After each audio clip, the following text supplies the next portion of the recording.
नमस्कार, मैं हूं अंशिता। लगता है मोदी और उनकी टोली को अभी से हार का डर सताने लगा है। शायद उन्हें लगने लगा है कि ना मध्य प्रदेश बचेगा और ना छत्तीसगढ़। इसलिए केंद्र में बैठी बीजेपी परेशान है, बिन पानी के मछली की तरह छटपटा रही है। इसी छटपटाहट में उसने दोनों राज्यों में अपने उम्मीदवारों की पहली सूची तक जारी कर दी, जबकि ना तो चुनाव की तारीख का ऐलान हुआ है, ना चुनाव प्रचार शुरू हुआ है, ना ही आचार संहिता लगी है। अभी तो ये भी नहीं पता कि कितने चरणों में चुनाव होंगे और किस चरण में कहां वोट डाले जाएंगे। इसीलिए जैसे ही बीजेपी ने मध्य प्रदेश और छत्तीसगढ़ के लिए अपने उम्मीदवारों की पहली सूची जारी की, राजनीति के गलियारों में बातें बनने लग गईं कि लगता है बीजेपी को अपनी हार सामने से दिखाई देने लगी है। ग्रह नक्षत्र ठीक नहीं लग रहे। कुछ लोग तो ये भी कह रहे हैं कि पार्टी के आंतरिक सर्वे ने मोदी की जमीन खिसका दी है। मध्य प्रदेश और छत्तीसगढ़ दोनों ही राज्यों में इस साल के अंत में विधानसभा चुनाव होने हैं, लेकिन चुनाव आयोग ने अभी तक चुनावों को लेकर अधिसूचना तक जारी नहीं की है। फिर बीजेपी में बेचैनी क्यों? ये सवाल इसलिए भी उठ रहे हैं क्योंकि ये पहली बार है जब बीजेपी ने इतनी जल्दी अपने उम्मीदवारों की सूची का ऐलान किया हो। बल्कि बीजेपी आमतौर पर चुनाव की घोषणा होने के बाद भी आखिर में ही अपने उम्मीदवारों के नामों की घोषणा करती है। तो फिर इस बार ऐसा क्या हो गया जो चुनाव की तारीख आने से पहले ही उम्मीदवारों की पहली सूची जारी कर दी?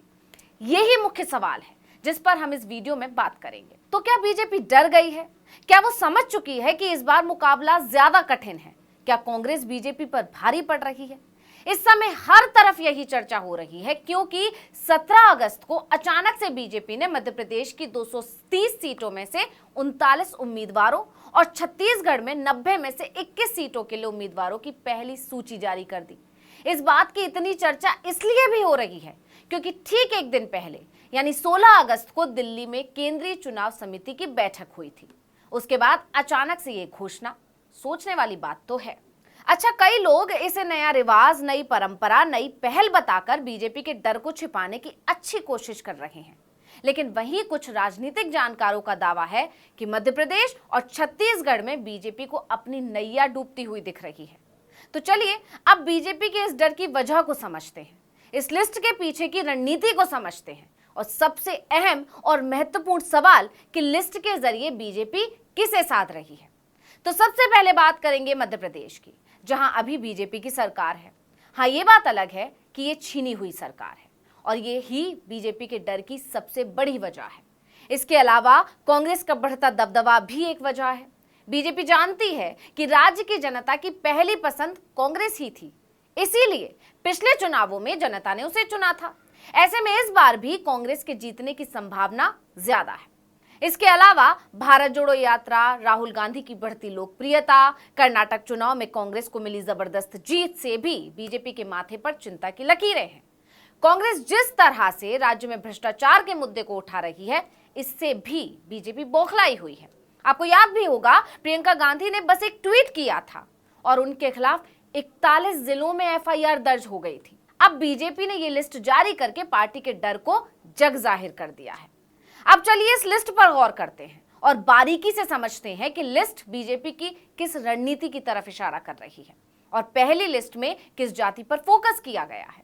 तो बता दें कि पार्टी ने पहली लिस्ट में 39 उम्मीदवारों में से 8 अनुसूचित जाति के उम्मीदवारों और 13 अनुसूचित जनजाति के उम्मीदवारों को चुना है। अब आप खुद अंदाजा लगा सकते हैं कि पहली सूची में लगभग 50% तो अनुसूचित जाति और अनुसूचित जनजाति से आने वाले उम्मीदवारों को जगह मिली है, क्योंकि सभी जानते हैं कि राज्य में बहुजन और आदिवासी समाज निर्णायक भूमिका में है, लेकिन राज्य से लगातार इसी समाज को प्रताड़ित किए जाने की खबरें भी आ रही हैं। कभी किसी के ऊपर पेशाब कर दिया जाता है तो कभी किसी को मैला खिला दिया जाता है।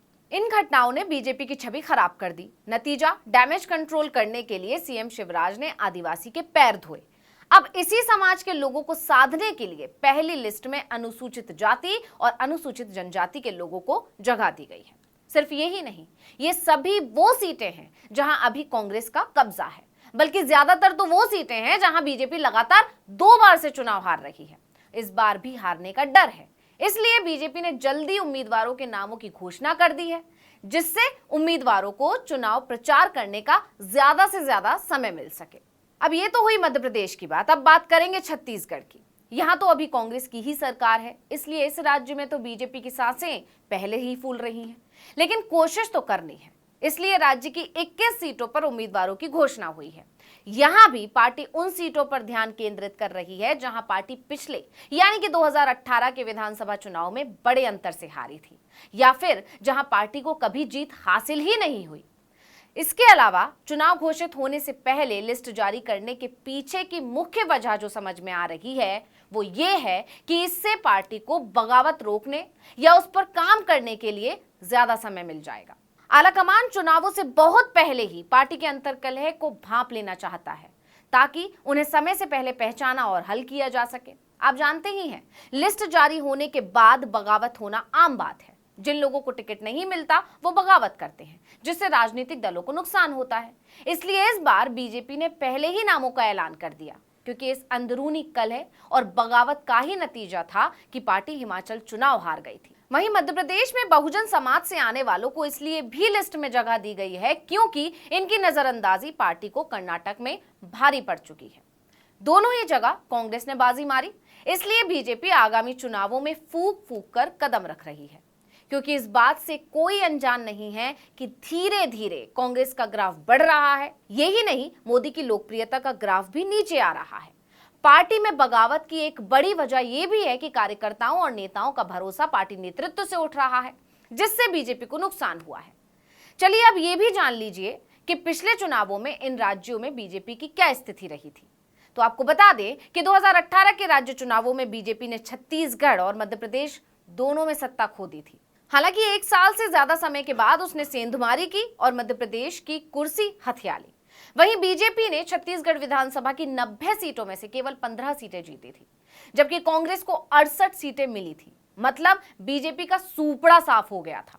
दूसरी तरफ मध्य प्रदेश विधानसभा में 230 में से बीजेपी को 109, जबकि कांग्रेस को 114 सीटों पर जीत मिली थी। ऐसे में इन दोनों राज्यों में दोबारा हार से बचने के लिए ही बीजेपी ने जो दांव चला है उसका उसे फायदा कितना मिल पाएगा, इस पर दिल्ली से भोपाल और रायपुर तक चर्चा गर्म है। इस वीडियो में इतना ही। आपसे अनुरोध है कि यूट्यूब पर हमारे चैनल आर्टिकल 19 इंडिया को सब्सक्राइब कीजिए, फेसबुक पर लाइक कीजिए और कमेंट करके बताइए आपको हमारा ये वीडियो कैसा लगा। आने वाले दिनों में हम और किन मुद्दों पर वीडियो बनाएं ये भी जरूर बताइएगा। ट्विटर हैंडल है article19_India, इसको भी फॉलो कर लीजिए। नमस्कार।